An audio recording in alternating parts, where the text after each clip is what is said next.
Chers frères bien-aimés, chers amis, je fais un rappel sur l'essence de notre religion chrétienne, à savoir le christianisme. Le christianisme est la religion de l'amour. Le fondement, la base, le pivot de cette religion, c'est quoi? Le Christ. C'est l'amour. Encore, la charité, l'agapé. Parce que l'Église, ce n'est pas l'œuvre humaine, c'est l'œuvre du Christ.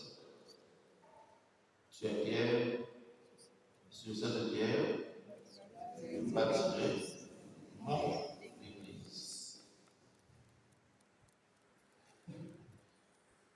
Jésus reçoit sa mission du Père.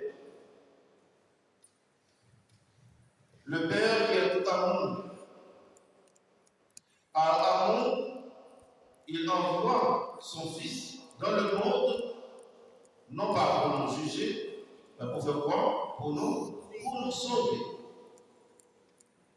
Et Jésus, par amour pour son Père et pour l'humanité, a accepté cette mission. Je vais faire ta volonté. La mission de Jésus-Christ sur la terre parmi les hommes, c'est une mission d'amour. Il est venu nous témoigner de l'amour du Père pour nous, quelle que soit notre rang social, quelle que soit notre appartenance politique, philosophique ou doctrinale.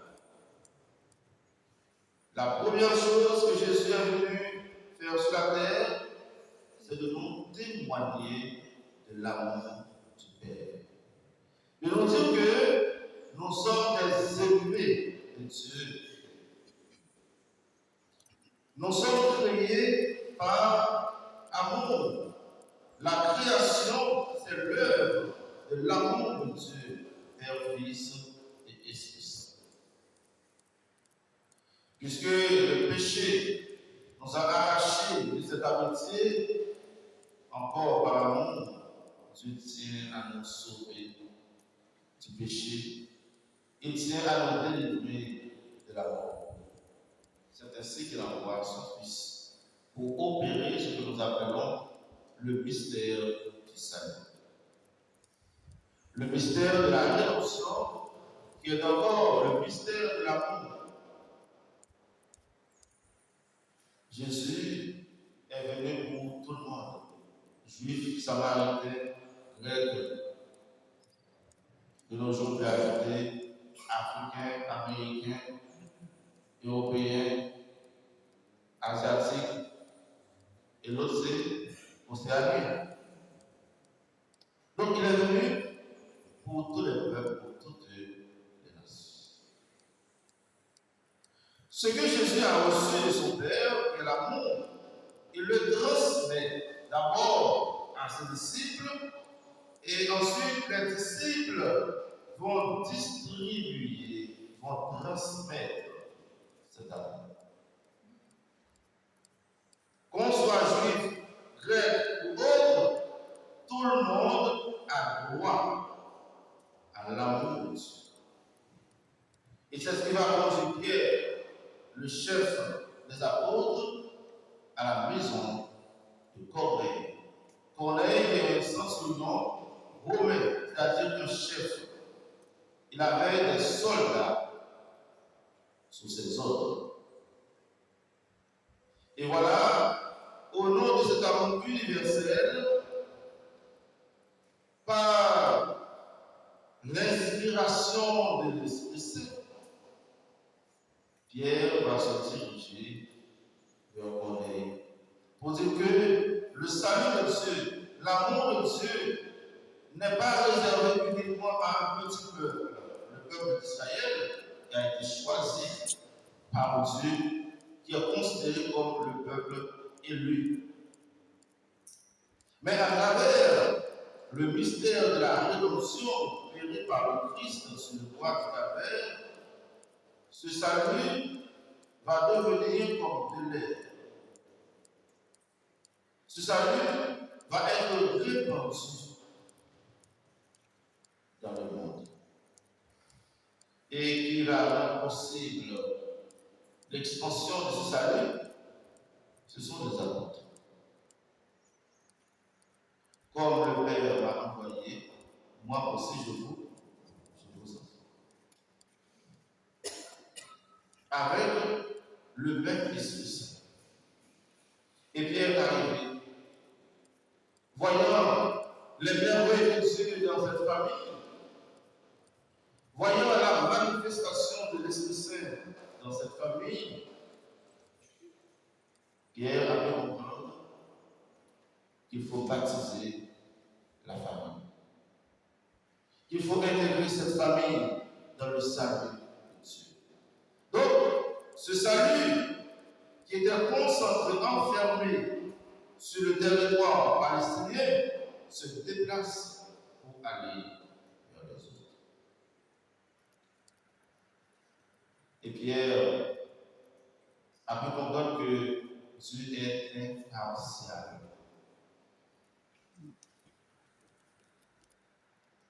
Il se fait proche de tout homme et de toute femme. Donc c'est la mission de l'Église. Une mission de répandre l'amour de Dieu dans le monde, dans l'humanité, à tout un chacun. Si l'Église perd cette notion d'amour, de charité, elle n'a plus sa place dans le monde. Ce qui donne à l'Église sa vraie raison d'être dans le monde, c'est quand elle est au service de la charité, quand elle est au service de l'amour. Et nous, chrétiens, quand nous sommes venus à la messe, ou bien dans une prière quelconque, nous sommes venus chercher quoi? Nous sommes venus chercher qui? Nous sommes venus chercher Dieu. D'accord? Nous sommes venus chercher l'amour de Dieu pour aller partager. Puisque l'Église est essentiellement amour, chaque chrétien, chaque chrétienne doit être une goutte d'amour pour les autres.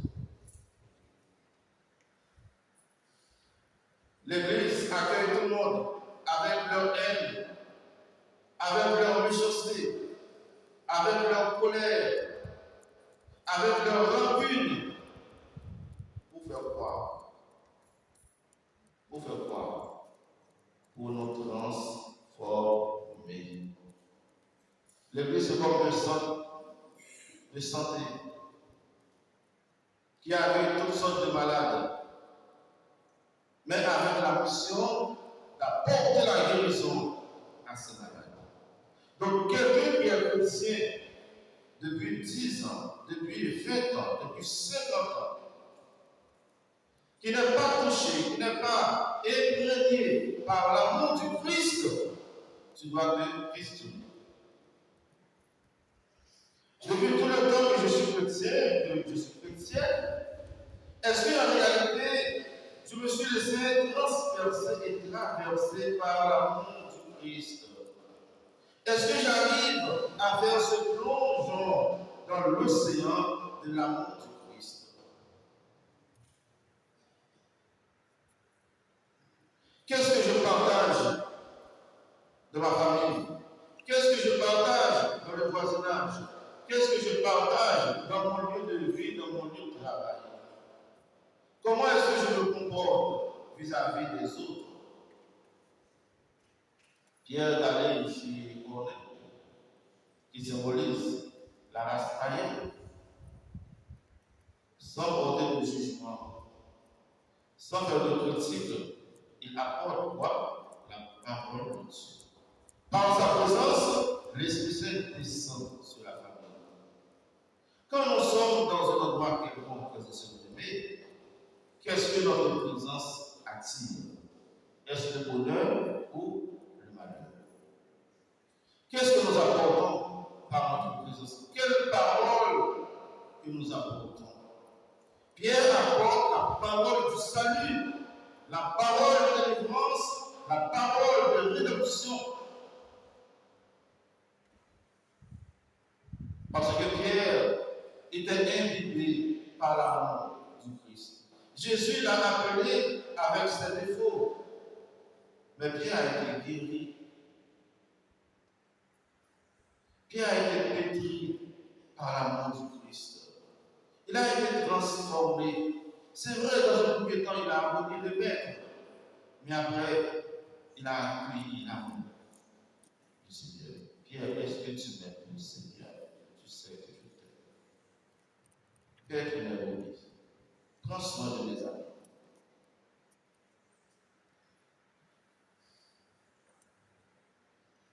Chaque chrétien, chaque chrétienne doit vivre cette dimension. C'est vraiment l'occasion de nous questionner, frères et sœurs bien-aimés, sur le pourquoi de notre présence dans l'Église. Quand je viens à la messe, est-ce que je me donne cette chance, la chance de rencontrer le Christ qui est à moi? Est-ce que cette rencontre change mon regard sur les autres? La rencontre de Pierre avec le Christ a changé le regard de Pierre sur les païens. Pierre se rend compte que les païens, eux aussi, ils sont enfants de Dieu. Dieu a envoyé son esprit sur les païens. Pierre est dans la lignée de son maître, le Christ. Et Saint Jean va transmettre le même message. Le même message de l'amour. Celui qui aime est né de Dieu et connaît Dieu. Est-ce que vous aimez? Cet amour, ce n'est pas un amour sentimental, un amour affectif. C'est pas ça. C'est un amour qui veut le bonheur, le bien, le salut de l'autre. J'apprends à aimer l'autre tel qu'il est. Et je cherche à sauver cette personne. Et c'est pourquoi Jésus nous demande d'aimer même nos ennemis. L'ennemi, c'est l'adversaire. Celui qui ne partage pas mon opinion, celui qui n'a pas le même point de vue que moi. Mais cette différence ne doit pas m'écarter de lui. Au contraire, tu dois l'apprivoiser, tu dois l'approcher pour lui proposer cette parole de salut. C'est ce que Pierre a fait. Saint Thomas nous dit, homo capax deis, l'homme est capable de Dieu. Nous pouvons laisser ce niveau humain pour devenir Dieu. Comment pouvons-nous devenir Dieu, frères et sœurs bien-aimés? C'est en aimant. Voici mon commandement, aimez-vous les uns les autres. Celui qui aime est né de Dieu et connaît Dieu. Parfois nous cherchons Dieu dans les ouvrages, mais nous ne cherchons pas Dieu à travers le visage de l'autre. Dans nos familles, frères et sœurs bien-aimés, comme chrétiens, comme chrétiennes, comment est-ce que nous vivons cette réalité d'amour? Dans les couples, dans nos relations humaines, comment est-ce que nous vivons cette relation, cette notion d'amour? Est-ce que c'est l'amour du Christ qui inspire nos paroles? Est-ce que c'est l'amour du Christ qui inspire nos débats, nos discussions? Est-ce que nous pensons à l'amour de Jésus? Parfois, ça peut arriver, nous sommes des êtres humains. Il peut y avoir des tensions entre nous. Mais est-ce que j'arrive à contrôler ce petit instrument-là qu'on appelle la langue? Parfois, nous oublions notre identité. Parfois, c'est triste d'entendre les discussions, les débats des chrétiens. Parfois, c'est triste de voir la réaction des chrétiens.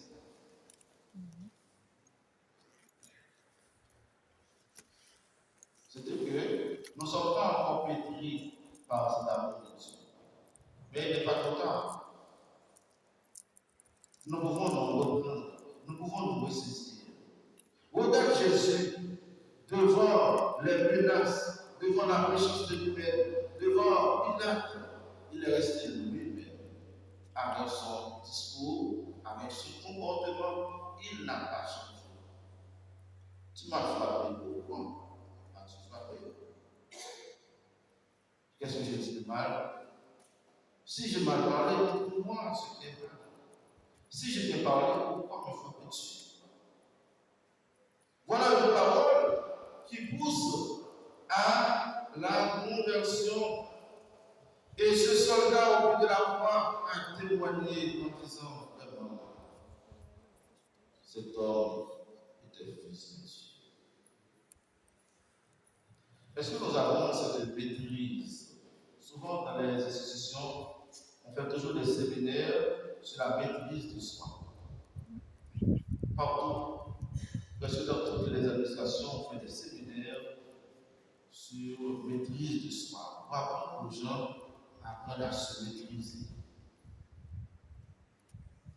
Est-ce que nous, chrétiens, au nom de la parole de Dieu, est-ce que nous avons cette maîtrise? Est-ce que l'amour est en nous en réalité? Nous allons prier, demander à la Vierge Marie. Elle qui a su accueillir l'amour de Dieu dans sa vie, qu'elle nous aide tous aussi à accueillir le Christ. Et comme l'apôtre Pierre, que nous soyons des crucifiés, que nous soyons un autre Christ, c'est-à-dire visage de l'amour de Dieu. À travers nos paroles, à travers nos gestes, à travers nos réflexions, à travers nos approches, qu'on puisse découvrir l'amour de Dieu.